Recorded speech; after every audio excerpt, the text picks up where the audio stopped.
নমস্কার সবাইকে, আমার ইউটিউব চ্যানেলে আপনাদের স্বাগত।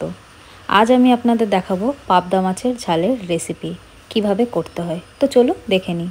প্রথমে মাছগুলোকে ভেজে নিয়েছি, আর মাছ ভাজাটা দেখালাম না। এরপর একটা তেলের মধ্যে কালো জিরে ফোড়ন দিয়ে পেঁয়াজ দিয়ে ওটাকে ব্রাউন করে ভাজবো। যতক্ষণ না ব্রাউন ভাজা হবে ততক্ষণ একটু ভেজে নেব পেঁয়াজটাকে।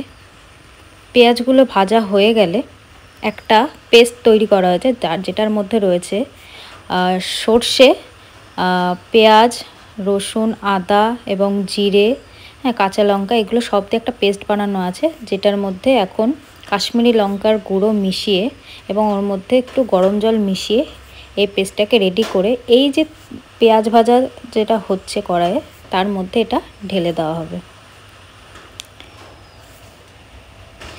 ঢেলে দিলাম পেস্টটা। এবার কিছুক্ষণ নাড়াচাড়া করব।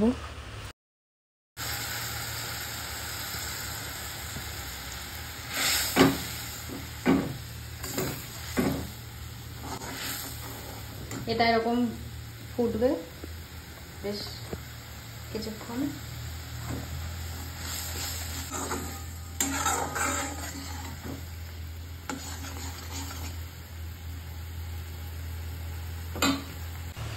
এবার এর মধ্যে দিয়ে দেবো একটু সামান্য পরিমাণে স্বাদ মতো চিনি। আপনারা আপনাদের পরিমাণ মতো দেবেন। এবার একটু নেড়ে দেব, দিয়ে একটুখানি কষাবো ওটাকে, মশলাটাকে। এখন এরকমভাবে কিছুক্ষণ নাড়া হবে, তারপর যখন তেলটা ছাড়বে,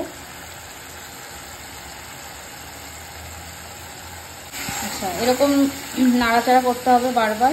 আর এখানে কিন্তু হাই হিটে দেওয়া আছে, ফুল ফ্লেমে কিন্তু আপনারা দিয়ে করতে পারেন, হাই হিটেও করতে পারেন। হ্যাঁ, এবার কিন্তু এদের মধ্যে থেকে তেলটা ছাড়ছে, বুঝতে পারছি?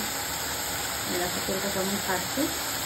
তেলটা যখনই ছাড়বে এর মধ্যে দিয়ে দেওয়া হবে জল, তারপরে জলটা যখন ফুটবে তখন মাছটা দিয়ে দেওয়া হবে।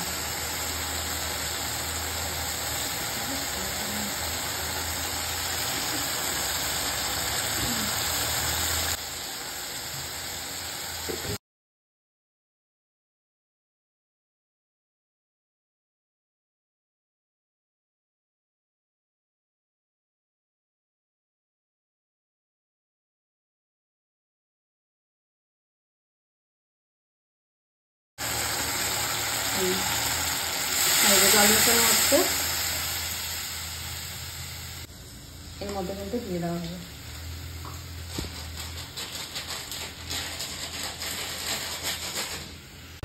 ঝোলটা ফোটা অবস্থায় মাছগুলো কিন্তু দিয়ে দিয়েছি, দিয়ে এবার একটু ঢেকে দেব। কিছুক্ষণ ঢেকে রান্না হবে। ঢেকে দিয়েছি। এবার দেখতে পাচ্ছ মাছটা প্রায় হয়ে এসছে। একটু ফুটলেই কিন্তু মাছটা এবার আমরা নামিয়ে ফেলবো। দেখো ফুটছে কিন্তু, এবার নামিয়ে ফেলবো। মাছটা কিন্তু হয়ে গেছে, কোনো ঝামেলা নেই। মাছটা রান্না করা খুবই ইজি। আশা করি তোমরা ভিডিওটা দেখে বুঝতেই পারলে তেমন কোনোই ঝামেলা নেই। কালারটা দেখেছো কত সুন্দর এসছে, কালারটা কিন্তু দারুণ এসেছে, আর খেতেও হয় দারুণ। তোমরা এই রেসিপিটা কিন্তু ট্রাই করো, এবং কেমন লাগলো তোমরা জানিও কমেন্ট করে। ভালো লাগলে লাইক শেয়ার করে দিও। তোমাদের সকলকে ধন্যবাদ ভিডিওটা দেখার জন্য। আজকের মতো টাটা।